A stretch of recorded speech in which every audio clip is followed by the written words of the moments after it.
Selamat datang di channel Alur Donghua. Sebelum menonton, silahkan subscribe, biar Mimin tambah semangat update-nya. Tuan Li sangat gembira mendengar ini, dan dia segera memberikan tanggapan tegas sebelum tiba-tiba mengubah arah. Pada titik ini, seberkas cahaya hijau masih mendekati 10 km jauhnya, dan ekspresi ganas muncul di wajah Tuan Li saat dia terbang langsung menuju sekelompok gunung kecil. Disinilah dua penguasa jahat lainnya bersembunyi, yang telah membentuk formasi yang sangat rahasia di sana. Dalam pikiran Tuan Li, yang harus mereka lakukan hanyalah menggunakan formasi untuk membunuh kultivator manusia perempuan dalam seberkas cahaya hijau, yang akan membuat Han Li sendirian, dan mereka bertiga pasti akan bisa menjatuhkannya bersama. Peri Silverlight secara alami sama sekali tidak menyadari plot berbahaya ini, dan dia terus mengejar secepat mungkin. Dalam rentang beberapa napas saja, mereka berdua akan memasuki gugusan gunung kecil.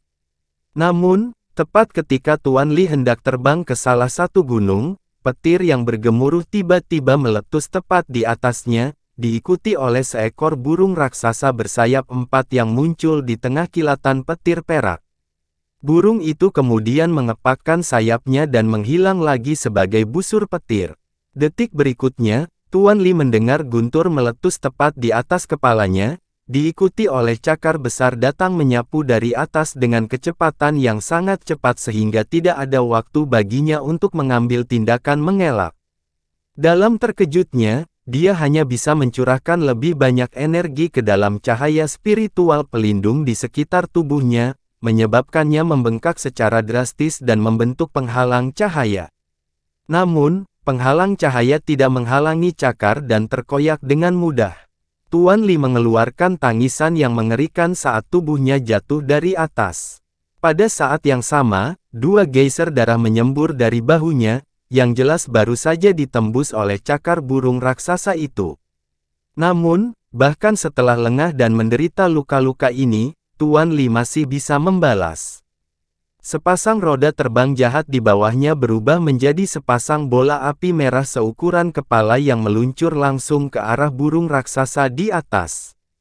Pada saat yang sama, Tuan Li berputar dan berubah menjadi seberkas cahaya merah lagi sebelum melanjutkan terbang menuju gunung kecil, yang jaraknya hanya sekitar setengah kilometer.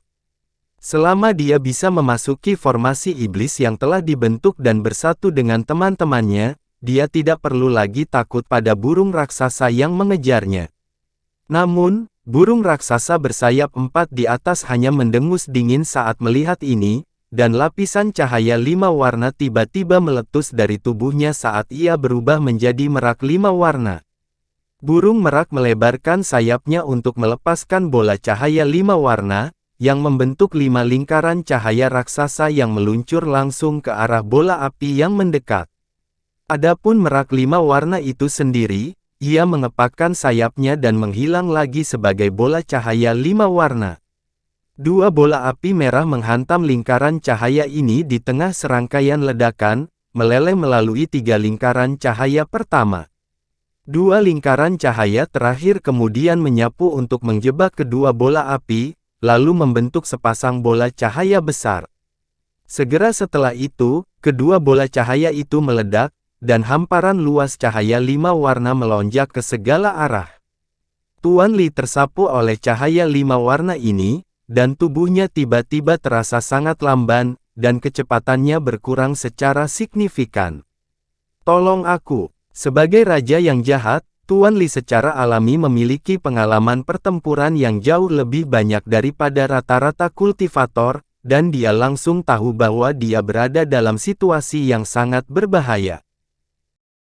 Teriakan putus asa minta tolong terdengar seperti guntur yang menggema, dan pada saat yang sama, dia membuat segel tangan, dan baju zirah merah kehitaman muncul di sekujur tubuhnya di tengah kilatan cahaya hitam.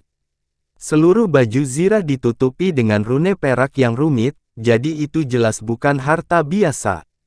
Tuan Li baru saja memiliki kesempatan untuk mengambil tindakan defensif ini sebelum dua tinju emas raksasa yang berkilauan tiba-tiba memasuki cahaya 5 warna di sekelilingnya, lalu meluncur langsung ke dadanya. Di bawah batasan cahaya 5 warna, tidak ada cara baginya untuk menghindari serangan ini, jadi dia hanya bisa menyuntikkan kekuatannya ke dalam baju Zirah dengan sekuat tenaga. Cahaya gemilang segera meletus dari baju Zirah. Namun, dengan tingkat kekuatan tak terduga Han Li saat ini, kedua tinjunya jelas tidak kalah kuat dari sepasang harta roh biasa.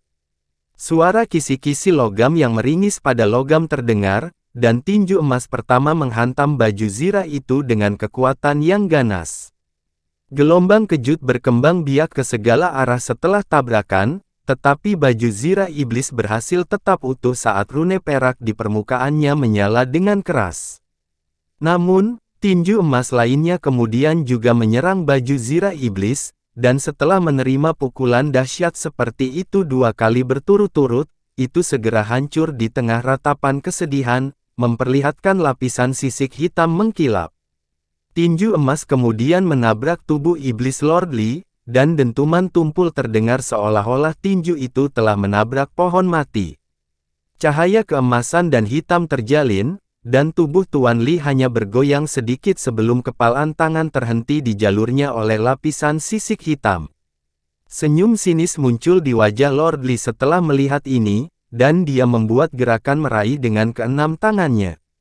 Devilish Ki berputar-putar di sekitar jari-jarinya, dan cahaya 5 warna di sekelilingnya berputar dan melengkung dengan keras, tampak seolah-olah akan runtuh kapan saja. Tepat pada saat ini, teriakan panjang terdengar dari gunung kecil, dan 2 sosok jahat melesat ke arah Tuan Li sebagai 2 garis cahaya yang cepat. Ini adalah 2 Raja Iblis tahap integrasi tubuh lainnya. Tiba-tiba, serangkaian suara berderak terdengar dari kepalan emas yang melekat pada tubuh Tuan Li, diikuti ular petir emas yang tak terhitung jumlahnya meletus dalam hiruk-pikuk, langsung membentuk jaring petir raksasa yang menutupi seluruh tubuhnya. Tuan Li melepaskan lolongan kesakitan, dan baju Zirah iblisnya langsung dihancurkan oleh rentetan petir emas yang ganas, dan lapisan sisik hitam yang tampaknya tidak bisa dihancurkan juga menjadi benar-benar kusam dan tanpa kilau. Tinju emas kemudian terbuka ke telapak tangan yang jatuh langsung ke dada Tuan Li, dan kilat emas yang meletus dari tangan mereda, hanya untuk digantikan oleh lapisan api perak yang menelan tubuhnya. Tidak, Tuan Li hanya memiliki kesempatan untuk melepaskan satu lagi lolongan keputusasaan sebelum tubuhnya benar-benar dibakar menjadi abu oleh api perak yang membara, bahkan jiwa baru lahirnya tidak berhasil melarikan diri.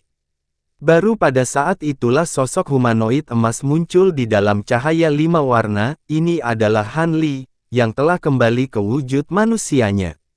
Seluruh tubuhnya berkilauan dengan cahaya keemasan, dan itu adalah tanda yang jelas bahwa dia telah mengaktifkan seni Provenance True Devil hingga batas maksimal. Pada saat ini, 2 makhluk jahat lainnya juga telah tiba. Cahaya spiritual di sekitar mereka memudar, mengungkapkan makhluk iblis botak dan rekannya, dan keduanya menatap bola api perak yang membakar di depan Han Li dengan keraguan di matanya. "Kakak Han, apakah kamu baru saja membunuh raja jahat itu?" Suara wanita yang terkejut juga terdengar dari belakang Han Li saat peri Silverlight muncul dengan ekspresi heran. "Aku hanya beruntung, tapi sepertinya kita punya lebih banyak masalah sekarang," kata Han Li sambil menilai kedua Raja Iblis itu dengan ekspresi gelap. Begitu suaranya menghilang, dia menyapukan tangannya ke udara, dan tangisan yang jelas segera terdengar dari dalam api perak yang membara. Bola api perak itu kemudian berubah menjadi Fire Raven perak yang panjangnya sekitar 10 kaki. Fire Raven melebarkan sayapnya dan muncul di atas kepala Han Li, dan kedua Raja Iblis menilainya dengan waspada di matanya. "Beraninya kamu membunuh Tuan Li tepat di depan hidung kami. Kami akan memastikan untuk mengakhiri hidupmu di sini bagaimanapun caranya."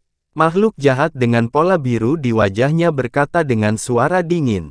Adapun temannya yang botak, dia tidak membuang waktu dengan kata-kata karena dia segera membuat segel tangan untuk menyulap lapisan ki jahat hitam di sekitar tubuhnya sendiri. Ki jahat kemudian membentuk serangkaian perisai hitam kecil, yang masing-masing berukuran sekitar 1 kaki, dan perisai itu berada tepat di depan dua penguasa jahat. Setelah itu, dia mengangkat tangannya yang lain untuk melepaskan semburan cahaya biru ke langit, yang berubah menjadi gerbang biru besar yang menggantung di udara. Gerbang itu tingginya sekitar 100 kaki. Permukaan gerbang tertutup bercakarat, dan ada dua kepala hantu raksasa yang sangat mengancam yang terukir di setiap bagian gerbang, membuat orang yang melihatnya merasakan sensasi yang menusuk tulang. Hati Hanli sedikit tergerak saat melihat ini, dan dia segera memfokuskan pandangannya ke gerbang ini. Adapun Raja Iblis lainnya, dia melepaskan raungan rendah dan mengangkat kedua tangannya ke udara untuk melepaskan kantong kulit biru yang berukuran sekitar setengah kaki, serta 13 garis cahaya hitam. Kantung kulit membengkak secara drastis hingga berukuran sekitar 10 kaki, setelah itu lebih dari 100 bola cahaya biru keluar dari dalamnya, kemudian berubah menjadi ular terbang biru tembus cahaya. Setiap ular memiliki panjang sekitar 3 kaki dengan sepasang sayap es transparan, dan semuanya menjentikkan lidah bercabang tanpa henti. Adapun 13 garis cahaya hitam, mereka meledak setelah dilepaskan, berubah menjadi 13 bendera iblis yang diselimuti ki hitam pekat, dan masing-masing bendera tingginya sekitar 10 kaki. Bendera-bendera ini perlahan-lahan membentangkan diri, dan setiap bendera berisi gambar seorang wanita setengah telanjang berdiri di atas gunung tulang. Para wanita semuanya terlihat sangat hidup dan menggoda. Begitu peri cahaya perak melihat harta karun ini, ekspresinya berubah drastis, dan dia berseru, "Itu gerbang Asura Surgawi dan satu set bendera iblis sejati hierarkis." Bendera iblis sejati hierarkis gerbang Asura Surgawi. Bukankah itu 2 dari 10 harta iblis besar dari alam roh kita? Hanli bertanya dengan agak terkejut. Hati-hati, Saudara Han, 10 harta iblis besar dari alam roh kita sebenarnya adalah semua replika dari harta terkenal dari alam iblis Penatua, jadi kedua harta itu kemungkinan besar akan menjadi lebih kuat, sepertinya kita tidak akan bisa mengalahkan mereka dengan mudah. Bagaimana kalau kita tinggalkan mereka berdua dan melanjutkan perjalanan kita? Aku yakin mereka tidak akan mau mempertaruhkan nyawa mereka untuk menghentikan kita. Peri cahaya perak menyarankan dalam sikap ragu-ragu. Sangat jelas bahwa peri Silverlight tidak optimis tentang peluang mereka melawan harta yang kuat ini, dan sedang mempertimbangkan untuk mundur. Sudah terlambat. Masih ada jalan yang sangat panjang sampai kita mencapai kota surga. Jika kita melepaskan keduanya, sisa perjalanan kita akan lebih berbahaya. Yang harus Anda lakukan adalah membantu saya menghentikan salah satu untuk sekarang, dan aku akan mengalahkan mereka satu persatu. Hanli mentransmisikan suaranya kepadanya. Peri Silverlight secara alami menyadari bahwa Hanli benar, dan dia terkejut sekaligus gembira dengan kepercayaan dirinya.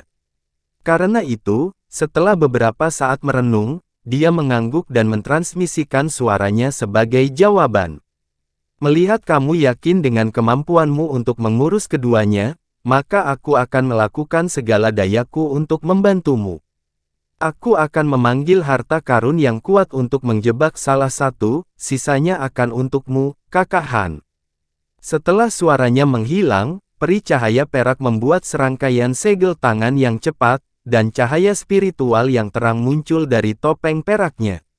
Rune emas yang tak terhitung jumlahnya kemudian muncul di permukaan topeng, dan dengan cepat meluas hingga menutupi seluruh topeng.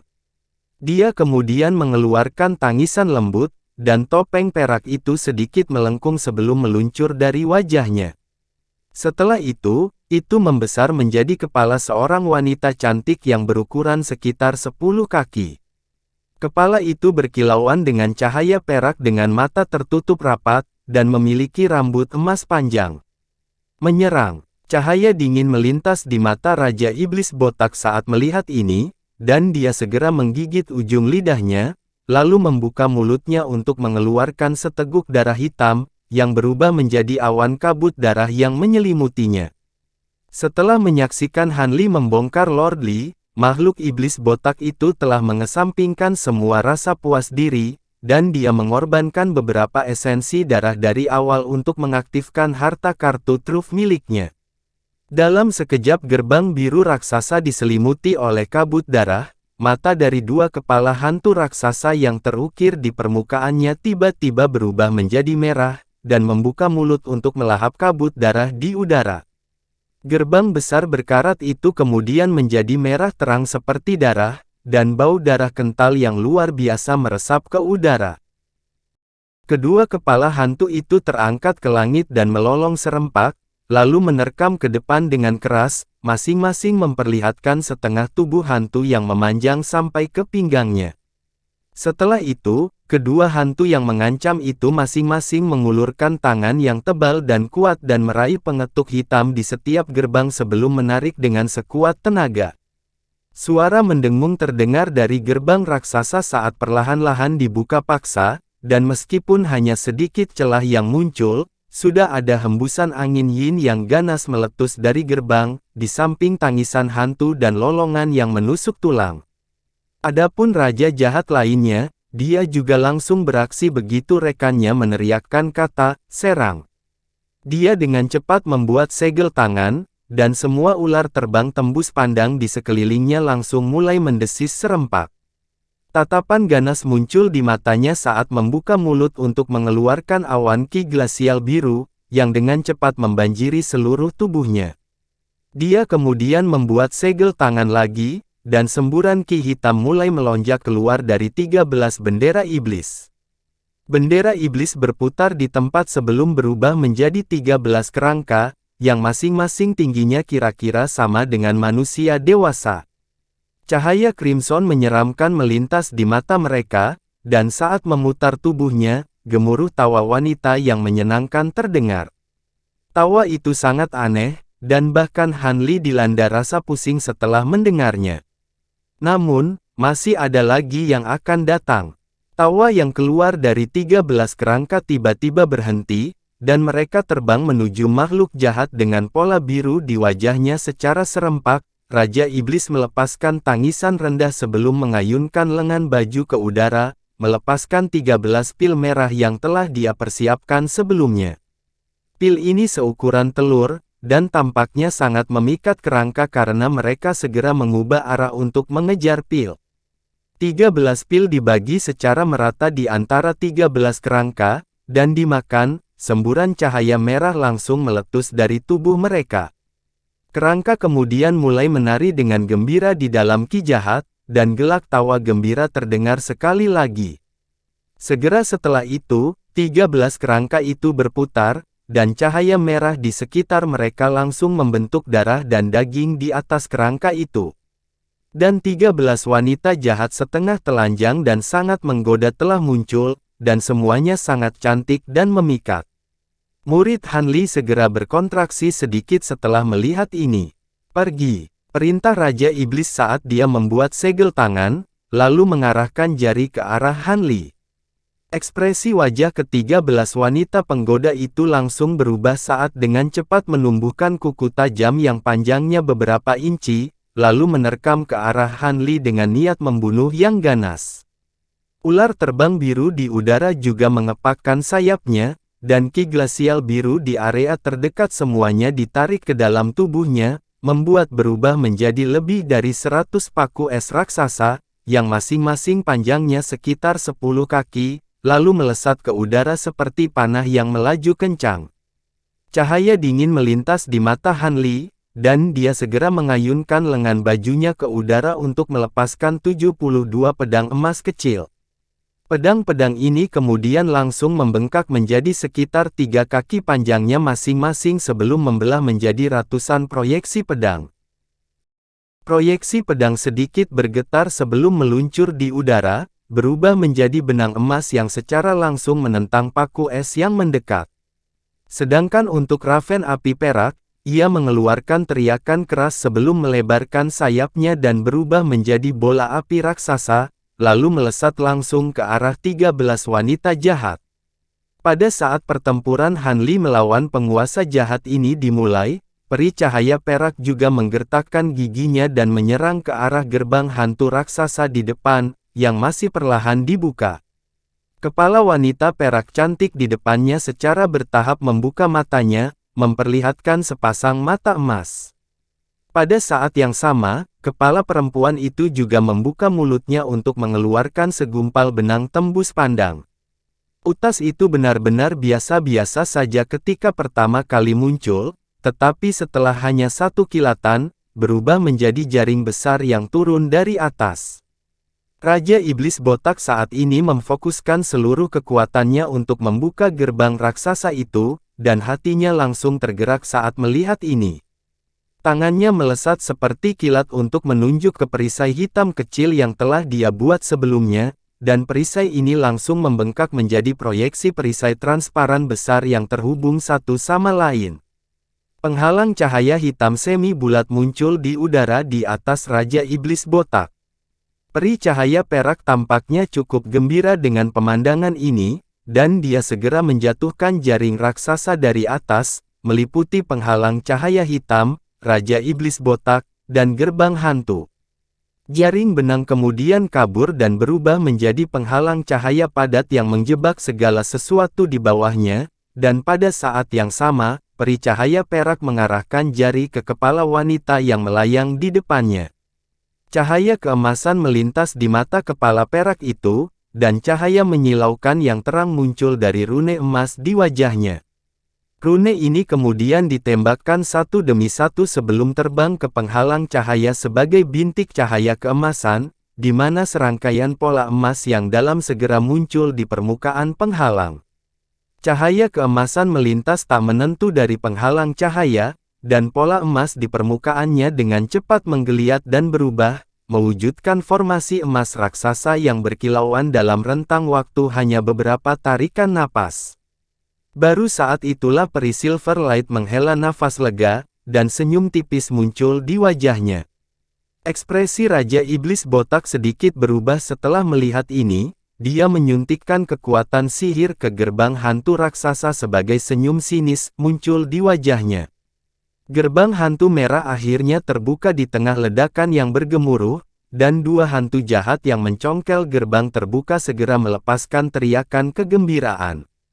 Tepat pada saat ini, lolongan dan tangisan yang meresahkan di dalam gerbang terputus, dan hembusan angin yin yang menusuk tulang mulai menyapu.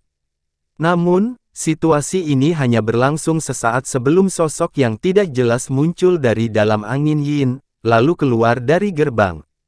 Peri Silverlight buru-buru memfokuskan pandangannya pada sosok itu, dan pemandangan yang dilihatnya membuatnya terkejut. Ini adalah seorang pemuda tampan dengan jubah ilmiah, dia jelas tidak terlihat seperti hantu surgawi yang legendaris. Sedikit kebingungan muncul di wajah peri Silverlight. Detik berikutnya, pemuda tampan itu melihat sekeliling sebelum tiba-tiba berbalik ke Raja Iblis Botak dengan senyum tipis. "Tes, kamu benar-benar cukup berani, aku tidak berpikir kamu akan berani memanggilku dengan harta ini lagi. Apakah kamu sudah menyiapkan pengorbanan darah? Jika tidak disukai, kamu tahu konsekuensi yang menantimu. Hentikan obrolan, Raja Asura. Cepat dan panggil roh surgawi. Selama kamu bisa membunuh keduanya, aku pasti akan memberikan pengorbanan darah yang memuaskan untukmu," jawab Raja Iblis Botak dengan sikap mendesak, kemudian membalikkan tangan untuk menghasilkan pedang merah tua. Dia mengayunkan pedangnya dengan satu pukulan kuat, memotong salah satu lengannya.